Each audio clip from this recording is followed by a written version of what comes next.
વડોદરામાં ગંભીરા બ્રિજ તૂટી પડવાના મામલે બ્રિજના રિપેરિંગની કામગીરી પૂરજોશમાં શરૂ કરાય છે। આ કામગીરીમાં જોવા મળી રહી છે ગંભીર બેદરકારી, જ્યાં ડામરનો કાટમાળ નીકળ્યો અને તેને ફેંકાઈ રહ્યો છે નદીના પાણીમાં। અન્ય જગ્યાએ ફેંકવાની જગ્યાએ નદીમાં જ આ કાટમાળને ફેંકવામાં આવી રહ્યો હોવાનો ઘટસ્ફોટ થઈ રહ્યો છે।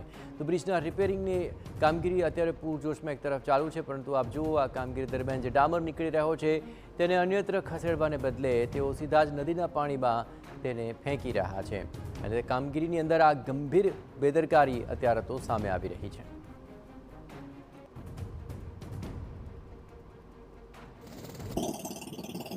ગંભીરા નદી પરનો બ્રિજ તૂટી જવાને કારણે રાજ્ય સરકાર દ્વારા 9 કરોડના ખર્ચે જે જૂનો બ્રિજ હતો તેનું હંગામી રિપેરિંગ કામગીરી હાથ ધરી છે।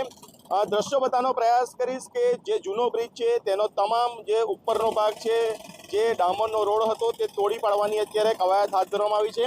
બીજી તરફ તંત્રની ગંભીર બેદરકારી દેખાઈ રહી છે, કારણ કે જે ડામરનો રોડ તોડવામાં આવી રહ્યો છે તે મજૂરો દ્વારા તેનો તમામ જે કાટમાળ નીકળી રહ્યો છે તેને નદીની અંદર ફેંકવામાં આવી રહ્યો છે। દ્રશ્યો અત્યારે જોઈ રહ્યા છો, જે રીતે નદીની અંદર ડામરનો કચરો નાખવામાં આવી રહ્યો છે તેનાથી પ્રદૂષણ થવાની પણ શક્યતા છે।